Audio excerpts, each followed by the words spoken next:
Picture this. You're staring out at an endless scorching stretch of the Nevada desert. There's nothing out there but dust devils dancing across dry salt flats. And yet, sitting right in the middle of this desolate nowhere is a military base so heavily guarded and so deeply wrapped in secrecy that for decades, the United States government flat out refused to even admit it existed. It really is the ultimate modern myth, isn't it? Welcome to This Explainer. Today, we are completely pulling back the curtain on decades of rumors, cover-ups, and intense Cold War paranoia.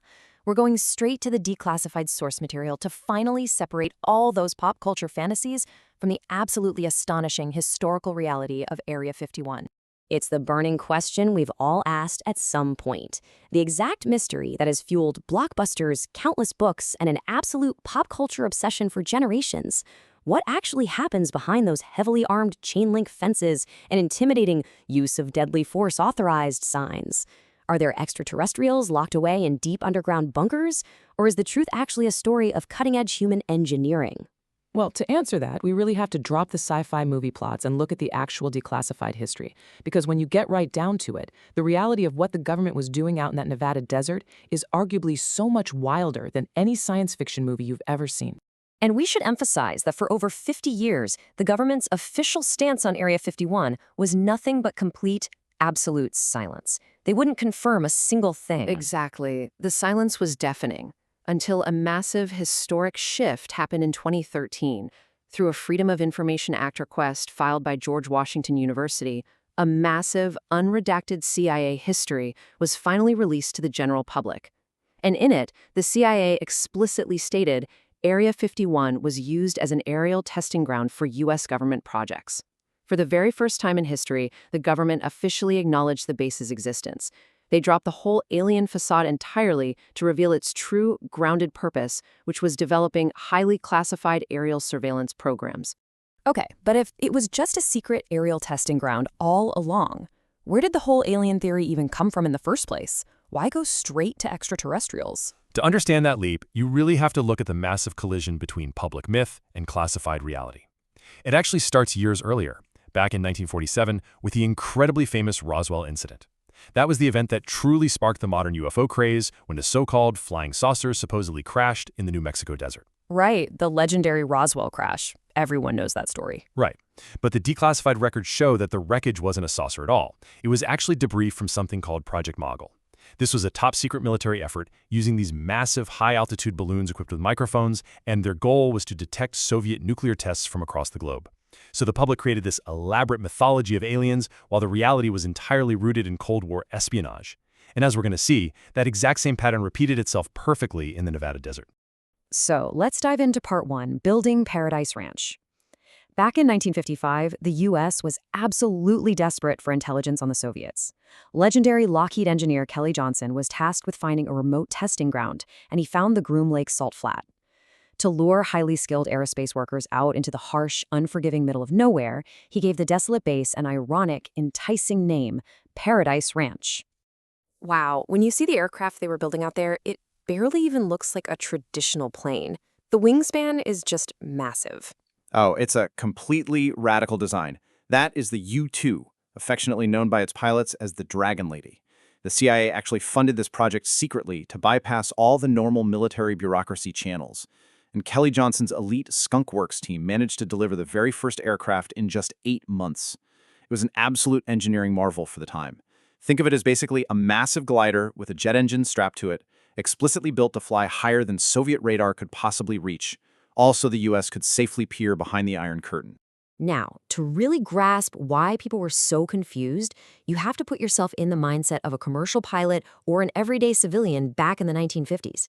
At that time, commercial airliners were cruising at altitudes between 10,000 and 20,000 feet. Even the most advanced known military aircraft of the era maxed out around 40,000 feet.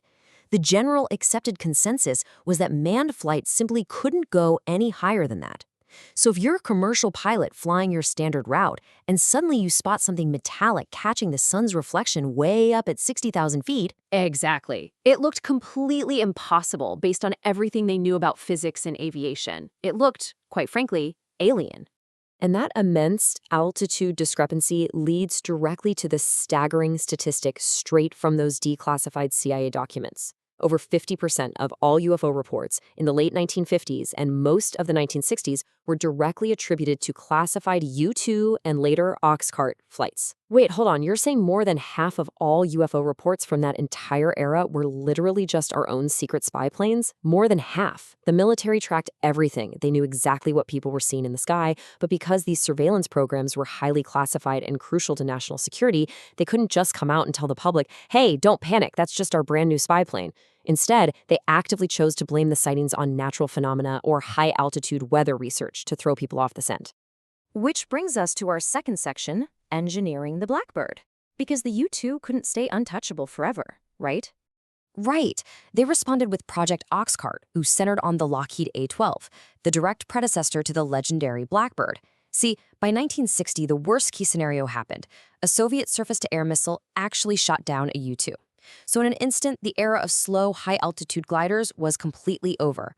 The CIA went back to Kelly Johnson and tasked him with creating an aircraft that dramatically reduced its radar cross-section. This actually laid the very earliest groundwork for modern stealth technology. But the true defining feature of the A-12, and what it eventually evolved into, was its blistering, almost incomprehensible speed. And that evolution brings us to the famous SR-71 Blackbird. Let's talk about the actual specs on this thing, because they sound totally fictional. They truly are mind-bending, even by today's standards. Introduced in 1964, the SR-71 could reach sustained speeds of Mach 3.3. Just for context, that is over 3 times the speed of sound. That is unreal. And it cruised at altitudes exceeding 85,000 feet. Now, because atmospheric friction at Mach 3 generates such unbelievably intense heat, the plane would literally melt if made of standard aluminum, so it had to be built with an 85% titanium airframe. It was so unique, it even required a specially developed jet fuel called JP7. This fuel was so incredibly thermally stable that you could literally drop a lit match into a bucket of it and it wouldn't even ignite. No way. Absolutely. And because the fuel was so stable, to actually start the engines, they had to inject a highly volatile chemical called TEB, which produced this massive, distinct, bright green flame on ignition. When you look at all these elements together, honestly, the SR-71 functioned way more like a spacecraft than a traditional airplane. But wait, to build something that advanced, especially needing an airframe that is 85% titanium, they must have had a massive supply chain problem in the 1960s, right? They absolutely did. And this adds a layer of dramatic irony to the story that sounds straight out of a Hollywood spy thriller. At the exact time the Blackbird was being developed, the United States simply didn't have access to enough raw titanium or to build a fleet of these things. So what did they do? The CIA covertly set up a global network of bogus front companies to secretly purchase the raw titanium from the world's leading supplier at the time, which was the Soviet Union. That is incredible. The U.S. government literally tricked the Soviet Union into supplying the exact raw materials they needed to build the invincible aircraft designed to spy on them. Seeing the pilots geared up for these flights, wearing those full pressurized suits, they literally look like Apollo astronauts. It really drives home how extreme this aircraft was. So, how successful was the Blackbird operationally out in the field? It was an unparalleled, historic success over its entire 31-year career, gathering crucial, highly sensitive intelligence over places like Vietnam and skirting the very edges of Soviet airspace. The SR-71 was never, not even once, shot down by enemy fire. Not a single one lost to a missile? Never. Because of its sheer speed and altitude, if the onboard systems detected a surface-to-air missile launch from the ground, the standard evasive maneuver wasn't to wildly dive or weave like a normal fighter jet. The official protocol was literally just to accelerate. They just pushed the throttle forward and easily outran the missiles. And that leads perfectly into Section 3, a perfect cover story. Roger Lanius, who was a former curator at the Smithsonian's National Air and Space Museum, summed up the government's entire strategy perfectly. He said, and I quote, "It was better from the Air Force's perspective that there was a crashed alien spacecraft out there than to tell the truth." That is such a wild, profound realization when you stop to think about it. The United States government effectively weaponized the alien conspiracy. They intentionally allowed all this extraterrestrial hysteria to flourish and spread like wildfire because it perfectly hid what they were actually doing. Exactly. Think about it from a counterintelligence perspective. If a bunch of curious tourists, journalists, and conspiracy theorists are camping out in the desert with binoculars, actively looking for little green men and glowing flying saucers, their attention is completely distracted away from the very real, highly classified aerospace engineering ripping through the skies right in front of them. The alien myth became the absolute perfect, self-sustaining cover story. And you can see that the myth has immense, undeniable staying power even today. You just have to look at something like that 2019 joke Facebook event, Storm Area 51, They Can't Stop All of Us. It went massively viral. Millions of people RSVP'd online, and the Air Force actually had to step in and issue very stern official warnings about the severe dangers of trespassing on a live military training range. Yeah, it started as an internet joke for sure, but it strongly reflects a very deep, persistent cultural belief. According to recent polling, 54% of American adults genuinely believe the government likely knows more about UFOs than it lets on.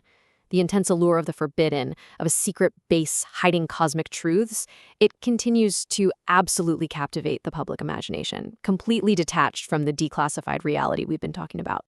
When you step back and look at the whole timeline of this place, the evolution of that secrecy is just fascinating. It all officially starts in 1947 with those misidentified Project Mogul balloons at Roswell, which really plants the seed of the alien narrative in the public mind. Then, fast forward to 1955, Area 51 is established specifically and secretly to test the U-2. By 1964, the SR-71 Blackbird takes flight, tearing through the sky looking completely otherworldly. And for decades through all of this, the government maintained absolute, ironclad denial, until finally, in 2013, the CIA released the documents confirming the base's true origins once and for all. So, that raises a massive question. If the incredible Blackbird is declassified and the whole history of the U-2 spy plane is now public knowledge, what on earth is happening at Area 51 today? Have they just shut it down? Oh, absolutely not. The base is actively expanding. In fact, every single morning, a fleet of unmarked commuter planes using the call sign Janet ferry hundreds of workers from Las Vegas right into the highly secure facility. While we obviously don't have the full classified picture of today's projects, aerospace historians point to the heavy testing of advanced unmanned aerial vehicles, basically incredibly sophisticated drone swarms, as well as directed energy weapons, lasers, and whatever the next generation of stealth technology looks like. We also know the U.S. military still uses that restricted airspace to fly captured foreign fighter jets like Soviet-era MiGs in intense mock dogfights against American pilots to test combat tactics. So the mystery is very much alive and well. For over 70 years, the incredible top-secret human engineering taking place at Area 51 inadvertently created the entire modern mythology of the UFO. We now know for a fact that the mysterious flying saucers of the 1950s and 60s were actually U-2s and Blackbirds, pushing the very limits of aviation. So, if you ever find yourself looking up at the dark Nevada sky tonight and you see something truly wildly unexplainable zooming overhead, it's almost certainly not a visitor from another galaxy. It's just good old American know-how. And it really makes you wonder, doesn't it? With lasers, invisible stealth drones, and next-generation hypersonic tech being tested out there in the desert right this very second, what incredible earthly technology is inspiring the alien myths of tomorrow? Thank you so much for joining us for this explainer. And as always, keep your eyes on the skies.